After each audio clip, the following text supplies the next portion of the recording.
On va prier.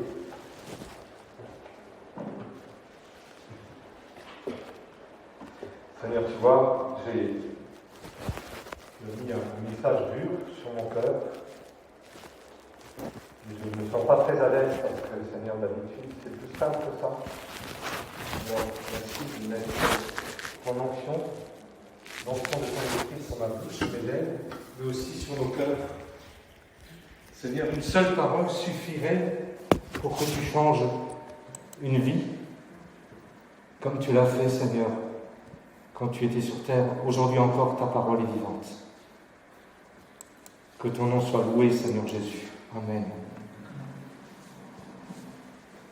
Alors, ce matin, je ne voudrais pas parler d'un christianisme à l'eau de rose. Notre vie chrétienne, ce n'est pas juste un coloriage évangélique. Je pense à ce témoignage de mon voisin qui parlait d'une dame, que je ne connaissais pas d'ailleurs, à Strasbourg, âgée, qui n'arrêtait pas de dire à tout moment « Jésus, Jésus, Jésus, Highland, Highland, Highland », et à côté de ça, elle ne cessait pas de houspiller son mari.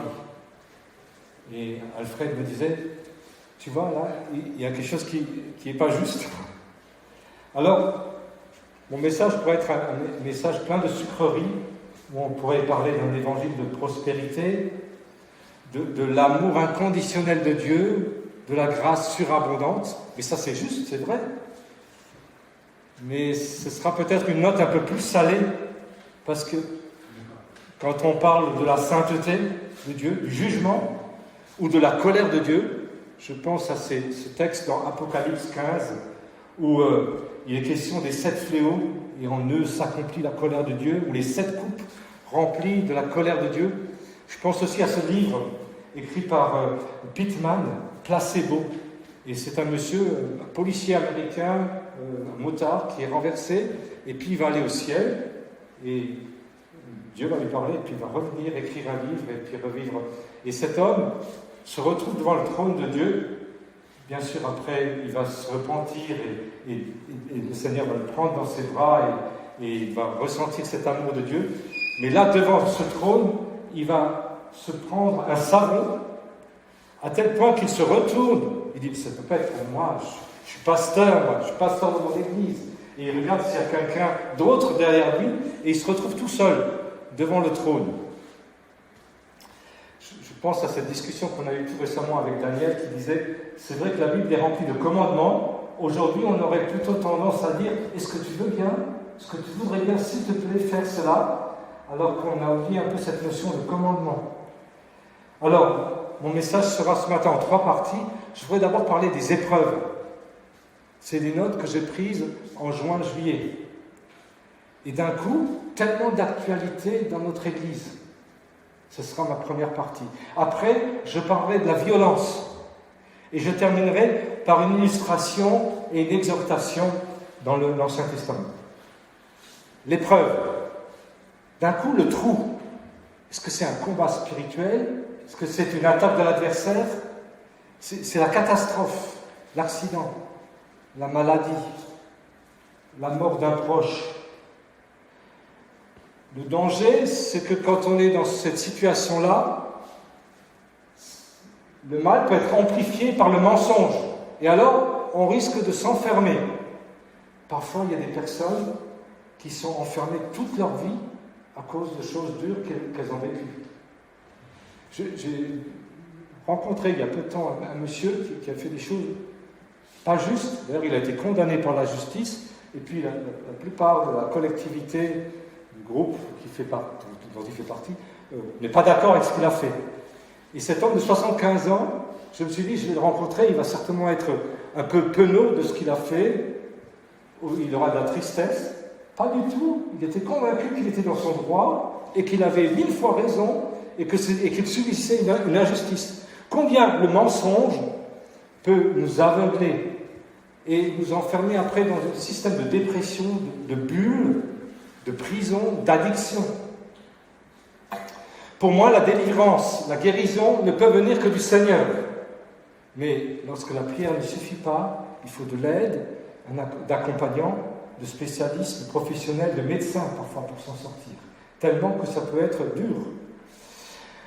La persécution et les épreuves. Moi, je suis convaincu que ça fait partie d'une vie chrétienne normale. Si je ne dérange pas l'ennemi, je suis tranquille. D'un coup, les attaques de l'adversaire arrivent. Puis, on a l'impression, ce qui m'est un peu arrivé, d'entendre plein de gens dire du mal de moi, dire des choses qui ne sont pas vraies, d'être accusé de choses que je n'ai pas commises, et puis l'impression d'être criblé comme du froment. Puis d'un coup, on se retrouve dans le trou. Le défaut, c'est que là, à cet endroit-là, souvent, des vieilles blessures se rouvrent et on risque de retomber dans les ornières du passé. Le découragement, le sentiment d'être nul. C'est la fosse. Comment je me sors de là? Souvent, et malheureusement, on est seul avec son problème, seul avec les lions. Peut-être même les proches ne comprennent pas. Alors tu attends de l'aide, mais il n'y a personne. Et parfois, le mieux, c'est de garder le silence, de chercher une réponse auprès de Dieu. Ce qui est sûr et certain, le plan de Jésus, ce n'est pas l'enfermement. Alors, première question, pourquoi? Warum? Warum en allemand, et en anglais, ça fait warum. Christian, tu te rappelles cette vidéo qu'on a vue, la chambre de prière, la chambre haute, où on va mener un combat spirituel. À mon avis, c'est un peu ça qu'on devrait faire dans l'église, ce que je devrais faire moi, avant de demander aux autres de le faire. Tenir dans la chambre haute pour tenir un combat spirituel. C'est très difficile de réagir dans le vif quand on est sur les balles de l'ennemi. Il faudrait pouvoir prendre du recul, vérifier d'abord s'il n'y a pas quelque chose qui empêche, peut-être un péché, un interdit. Discerner ce qui vient du diable et ce qui vient de Dieu. Est-ce que je fais le jeu de l'ennemi? Est-ce que c'est le bon plan? Ou est-ce que j'ai besoin de pardon ou de pardonner? Je pense à ce témoignage de Philippe de Cougou qui accompagnait une dame qui avait des gros soucis d'allergie et tout, et les médecins ne trouvaient pas. Personne ne trouvait. Et alors, à la fin, elle est venue voir Philippe, et ils ont prié pour elle. Ils se sont rendus compte qu'il y avait un problème de non-pardon. Et à partir du moment où elle a pardonné, cette personne a été entièrement guérie. Ce qui est sûr et certain, Christ ne peut pas régner dans mon abattement et dans mon découragement et dans ma défaite. Le défaut, c'est que ma tendance naturelle me pousse à m'éloigner de lui dans de tels moments. C'est le risque. Alors là, on pourrait se poser des questions du style, mais où est donc Dieu? Question classique, hein. Quand il y a une guerre, quand il y a des crimes, des atrocités, des dictateurs, du fascisme, quand il y a des catastrophes naturelles ou d'autres situations terribles, la maladie, l'accident, l'abandon, l'handicap, le divorce, la mort, le chômage, on peut en faire toute une liste. Et souvent, la réponse des gens est « mais si Dieu existait, il ne permettrait pas ». Alors là, à cet endroit, il faudrait aussi parler de la méchanceté, de l'agressivité, de la bêtise. En fait, du péché. Et je n'ai pas d'autre réponse que de penser aux souffrances de Christ pour moi à la croix. La seule issue pour m'en sortir, c'est de venir au pied de la croix. Désolé, mais je suis obligé de dire que parfois c'est aussi la faute de l'humain, même si c'est involontaire, si c'est un accident. Et souvent les conséquences de la faute, c'est les victimes qui vont la porter et elles y sont pour rien. Je pense à la naissance parfois d'un enfant handicapé. Et là, je pense très précisément à ma belle-sœur ou à cette petite qu'on a accueillie chez nous, Jacinta. Mais il y a aussi tous ces enfants qui sont abandonnés dès leur naissance. Mais il y a un message miraculeux dans la Bible. Pour toutes ces situations, toutes les situations que je viens de citer, Christ est la réponse. Dans ces situations terribles, Dieu se manifeste et se révèle. Et même si certains versets sont durs à recevoir ou à comprendre, du style toute chose concourt au bien de ceux qui aiment Dieu, ou il faut porter sa croix. Mais il y a d'autres versets qui nous encouragent et qui nous disent « Ne promène pas de regard inquiet, je suis avec toi, ne crains rien. Nous avons un Dieu tout-puissant est capable de changer le mal en bien, la malédiction en bénédiction, la mort en vie et en vie éternelle. Nous avons eu la chance, Bernadette et moi, de côtoyer de près des personnes et des enfants handicapés. Et je sais aujourd'hui que notre vie a été marquée, impactée positivement par elle. Mais c'est aussi des moments où on a été magnifiquement soutenus par la prière des frères et sœurs. Je vais vous donner un autre exemple. Moi, quand j'ai bossé au Gaz de Strasbourg. Un de mes rôles, c'était aussi gestionnaire des risques. Quand il arrive un accident, un incendie par exemple, c'est catastrophique. Que vous arrivez sur place, rappelez-vous le foyer Ayman.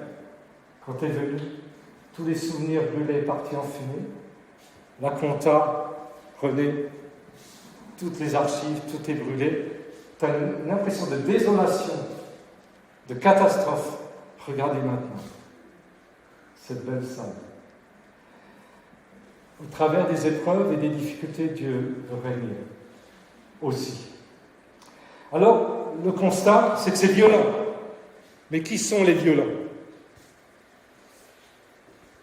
Je vous rappelle qu'il n'y a pas très longtemps, enfin le mois dernier, quelqu'un qui avait prié, il avait fait une prière, se servant du verset que je vais citer, et intérieurement, je ne suis pas d'accord.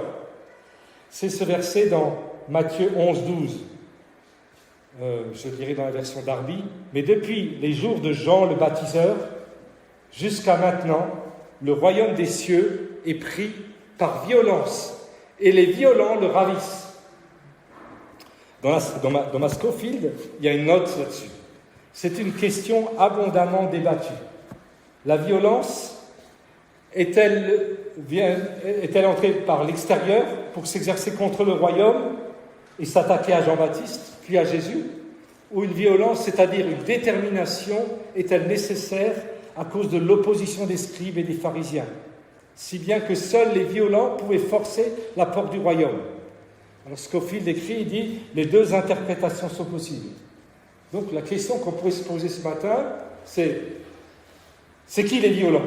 Les méchants, Hérode et compagnie, les Juifs et les Romains qui ont crucifié Jésus, ou c'est Jean-Baptiste, le courageux, le lanceur d'alerte, celui qui dénonce le péché, ou Jésus, vainqueur à la croix, vainqueur de la mort et ressuscité. Alors il y a deux types de traductions possibles. Celle que je n'aime pas trop, c'est celle en français courant. Le royaume des cieux subit la violence et les violents cherchent à s'en emparer. Alfred Kuhn écrira « Le royaume des cieux a été violemment combattu, des hommes violents ont essayé de s'en emparer de force et l'ont saccagé. » Ça c'est une option. L'autre option, que je préfère de loin, c'est celle de second. C'est depuis le temps de Jean-Baptiste jusqu'à présent, le royaume des cieux est forcé et ce sont les violents qui s'en emparent. Chouraki écrira « Le royaume des ciels se force et les forts s'en emparent. » Alors, qu'est-ce qui est violent ?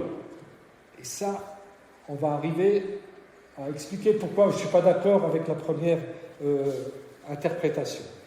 Donc, pas besoin d'expliquer à une église comme la nôtre, qui a toujours milité pour la paix, c'est une spécificité ménonite, que la guerre est violente. Elle occasionne le crime, l'assassinat, la destruction, le carnage, la mort. Elle est la conséquence de beaucoup de malheurs sur la terre. Elle a pour origine le despotisme, le lobby des armes, l'argent, l'orgueil, la haine. Ce qui est terrible, mes amis, c'est que parfois, il y a aussi des situations de guerre dans les familles. La mauvaise sexualité est aussi violente. Alors, pardonnez-moi de faire un jeu de mots par rapport à Jean-Baptiste. La mauvaise sexualité fait perdre la tête. Le monde des affaires est violent, souvent au détriment des personnes ou des nations. C'est le monde de l'argent. La Bible nous parle de Mammon. Nul serviteur ne peut servir 2 maîtres à la fois, car ou il haïra l'un, ou il aimera l'autre. Et il s'attachera à l'un et il méprisera l'autre. Vous ne pouvez pas servir Dieu et Mammon. On pourrait ici parler des différents lobbies. Le lobby du tabac, en 1950. Combien de gens étaient malades après ? Encore aujourd'hui. Celui du sucre, combien de diabète ? Celui de l'industrie chimique ou pharmaceutique, autant de groupes de pression qui ont agi ou qui agissent violemment contre les populations. Mes amis, pour moi, pour résumer et faire simple, le moteur de toute cette violence-là, c'est le péché. C'est le plan du destructeur, de l'ennemi, le père du mensonge, le prince de ce monde. Et les hommes et les femmes de ce monde se laissent berner et au lieu de choisir Dieu, ils choisissent la rébellion, l'orgueil et le péché. Le défaut, c'est qu'on retrouve aussi ce processus dans les religions. Et en fait, dans le cœur de l'homme. La Bible nous dit que le cœur de l'homme est méchant par-dessus tout. Alors, s'il fallait clore ce chapitre, je dirais que le péché est violent parce qu'il nous éloigne de l'amour de Dieu. Ma pensée, mon exhortation ce matin, c'est faire volte-face à la violence du péché et proclamer l'amour de Dieu plus fort, plus violent, vainqueur du péché, vainqueur de l'ennemi.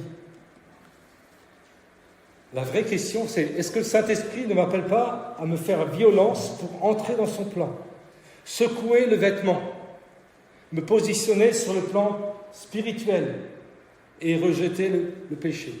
Alors, on va en revenir tout courtement sur le texte. Parce que finalement, les mots, le mot violence peut-être, avait une autre connotation dans le temps qu'aujourd'hui.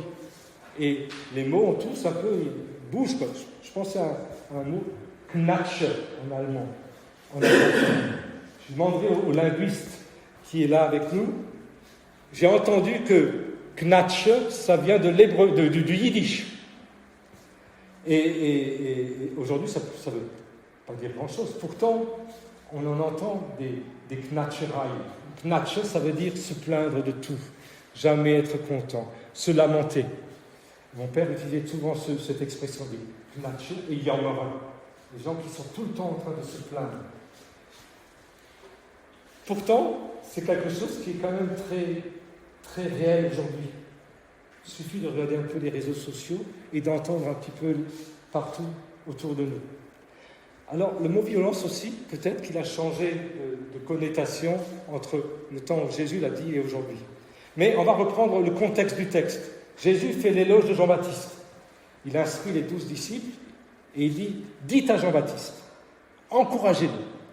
Les aveugles voient, les boiteux marchent, les lépreux sont guéris, les sourds entendent, les morts ressuscitent. La bonne nouvelle est annoncée aux pauvres. » Ça, mes amis, aujourd'hui encore, c'est l'action miraculeuse de Jésus dans notre vie. Il leur rappelle la prophétie d'Élie. Et au verset 12, Jésus parle de la mort de Jean. Il prophétise la mort de Jean. Et en même temps, il annonce sa propre mort.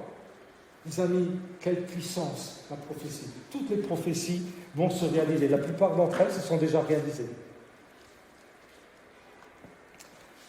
Et dans le paragraphe suivant, après avoir parlé des violents, Jésus dénonce les indifférents.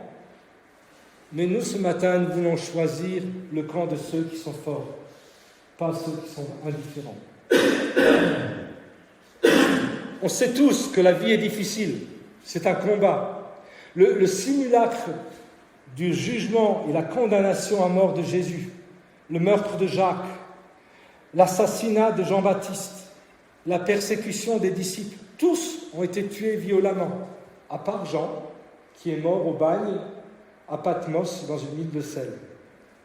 Et pourtant, ils sont tous plus que vainqueurs. La violence de la vie. On pourrait parler du processus de la nature, la chaîne alimentaire, les prédateurs et les casse-croûtes, le grain de blé qui meurt, les douleurs de l'enfantement. Alors, je suis mal placé pour parler de ça, c'est sûr, mais quand même, c'est violent parfois. Mais la vie est victorieuse. La vie est toujours victorieuse. La violence dans l'histoire. Les prophètes ont été tués. Les guerres, même Israël a dévoué par interdit des populations. On pourrait parler de ça après, mais pas maintenant. Les guerres de religion. Et on n'a toujours pas appris. Et on continue. Toujours et toujours. Mais malgré cela, le message du Christ et du salut est toujours le même. Inébranlable. La violence de la parole. Laisse les morts enterrer les morts. Mourir à soi-même. aimer Jésus plus que ça, que ta femme et que tes enfants. Mais à côté de ça, la croix, à la croix, le V de violence est transformé par un V de victoire. Victoire totale à la croix. Paul encourageait Timothée à combattre le bon combat de la foi. Et aux Corinthiens, il écrira « Courez de manière à remporter le prix. Moi donc, je cours ainsi et je boxe aussi. Je traite durement mon corps et je le tiens assujetti. » Je voudrais vous inviter de le faire avec moi, proclamer cette parole ce matin pour nos vies. Je puis tout par Christ qui me fortifie. Quand il est question de s'emparer du royaume des cieux, de le saisir, c'est impossible que ce soit l'ennemi, que ce soit les méchants, ceux qui ont perdu ou qui vont perdre. Le royaume des cieux est réservé à ceux qui sont sauvés, réservé aux sauvés. Le mieux encore, c'est d'écouter ce qu'un autre évangéliste a compris lorsque Jésus a prononcé ces paroles. C'est Luc, au chapitre 16, verset 16. Et Luc écrit « L'époque de la loi et des prophètes va jusqu'à Jean-Baptiste. Depuis qu'il est venu, le royaume de Dieu est annoncé et chacun use de violence pour y entrer. » Donc il s'agit bien de nous. Alors il y a toujours un peu une ambivalence entre la violence et la fragilité. Christ est présenté comme l'agneau de Dieu, mais aussi comme le lion de Juda. Les fruits de l'esprit, l'amour, la douceur, la paix, la foi, c'est une force tranquille. Et elle nous parle de la toute-puissance invisible de Dieu. Et pourtant si visible, tellement visible. Regardez cet exemple. Parfois, dans le goudron, on voit un brin d'herbe qui commence à percer et à passer. La puissance invisible de Dieu, visible dans les choses les plus minuscules. On ne va pas parler d'abeilles, ça je le fais souvent, mais on pourrait tenir tout un discours là-dessus aussi. Puissance invisible de Dieu. Alors, la violence du péché est vaincue par la croix et la résurrection nous donne la force. Le message de ce matin, c'est « Va avec la force que tu as. Va avec le peu de force que tu as. Le Seigneur est avec toi. » Et secoue le vêtement de la dépression, le vêtement de la knatcherei. Toujours cette ambiance générale qui veut voir le mal partout. Secoue le vêtement. Voilà, c'était les deux premières parties. La troisième partie, après avoir parlé d'épreuves, de violence, je voudrais parler des victoires. Et je voudrais illustrer par un message largement inspiré par quelques notes d'un message que j'ai noté lors d'un culte. Écoutez bien, le 20 novembre 1983. J'étais un jeune, j'avais ton âge sans doute, j'étais jeune converti, et c'est Daniel Hébert, notre pasteur, qui nous avait apporté ce message. Et il avait pris ce texte dans 2 Samuel, chapitre 23, versets 13 à 17. Ça va mieux. 3 des 30 chefs descendirent au temps de la moisson et vinrent auprès de David, dans la caverne d'Adulam. Lorsqu'une troupe de Philistins campait dans la vallée des Réphaïm, David était alors dans la forteresse, et il y avait un poste de Philistins à Bethléem. David eut un désir, et il dit « Qui me fera boire de l'eau de la citerne qui est à la porte de Bethléem ?» Alors, les 3 voyants hommes passèrent au travers du camp des Philistins et puisèrent de l'eau de la citerne qui est à la porte de Bethléem. Ils la portèrent et la présentèrent à David, mais il ne voulut pas la boire et la répandit devant l'Éternel. Voilà, loin de moi, ô Éternel, la pensée de faire cela. Boirai-je le sang de ces hommes qui sont allés au péril de leur vie, et il ne voulut pas la boire.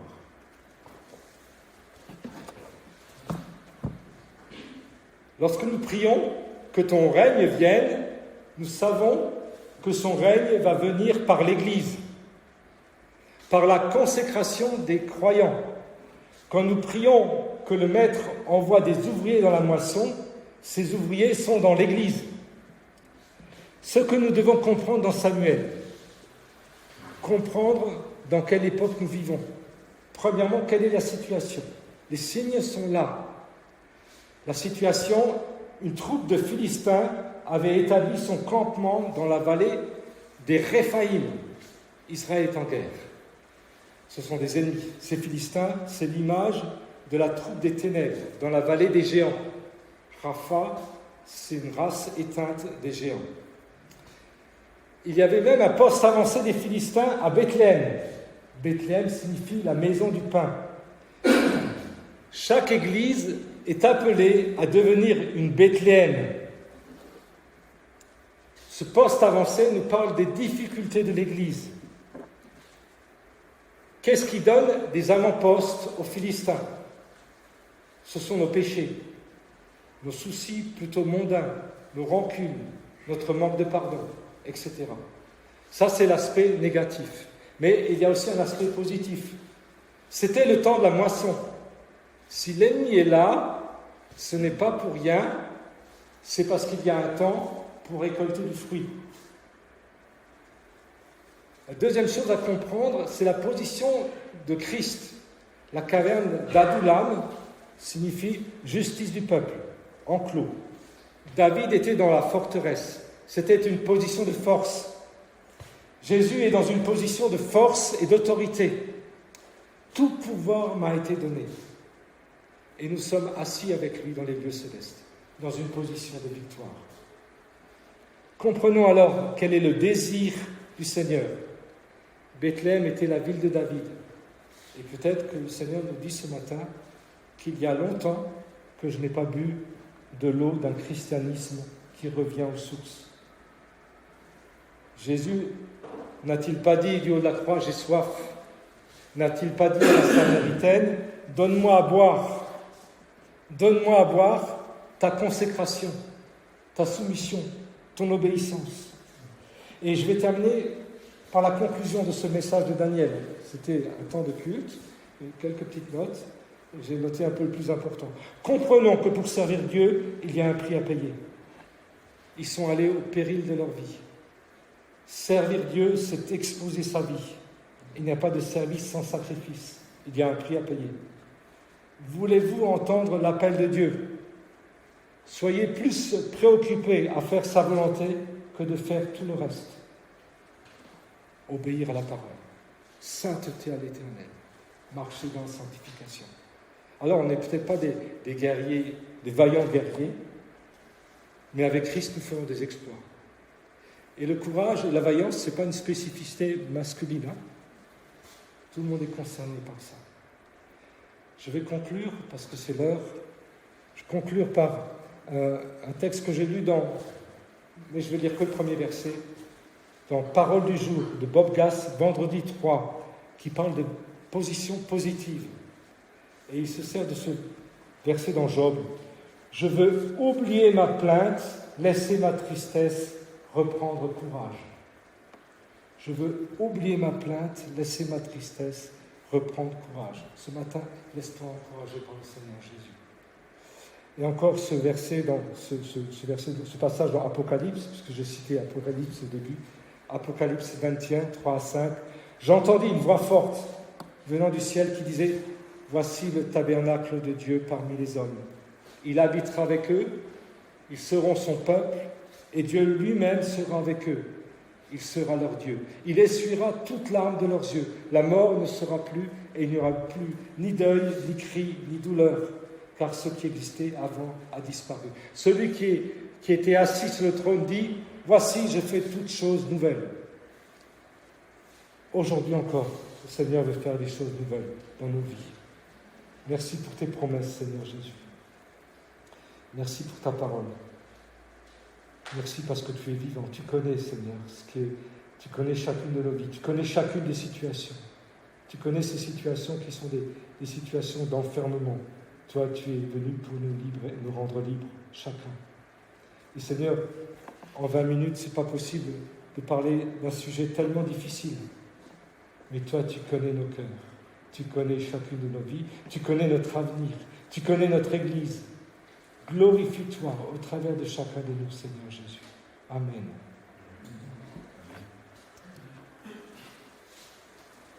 Si d'autres personnes veulent prier, soyez libres.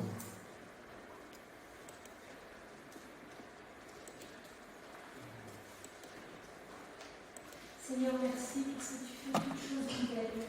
Et Seigneur, dans certaines situations, on ne peut même pas imaginer ce que tu peux changer et faire.